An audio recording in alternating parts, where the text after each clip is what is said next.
Kasama ang 7 testigo, dumulog sa pulisya ang dating punong barangay ng Maulawin, Santa Elena, Camarines Norte dahil sa umaali-aligid na armadong grupo sa kanyang bahay sakay ng itim na pick-up. Ayon kay Rando Makasinag, pinaka-ikinabahala niya ang paglabas ng armas ng ibang kasama ng grupo na lula ng isa pang sasakyan na pag-aari umano ng isang tumatakbong alkalde.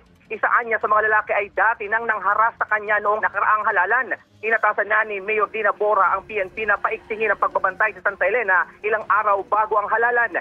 Sa Catanduanes, sugatan ng ulo ng dating punong barangay ng Barangay Hikming Dirac matapos dukutin ng armadong grupo. Ayon kay Armando Lopez, nagpanggap ang mga sospek na magdi-deliver ng sabon sa bahay kaya kanyang nilapitan pero bigla siyang hinatak, kinwelyohan at sinakay sa puting van. Makalipas ang ilang oras, iniwan siya ng mga ito na malapit sa Balite Batag Barangay Boundary pero tinangay ang sling bag, 40,000 pesos na cash at cellphone. Pinaiimbestigahan na ng COMELEC sa PNP kung pasok para makonsiderang election-related ang dalawang kaso.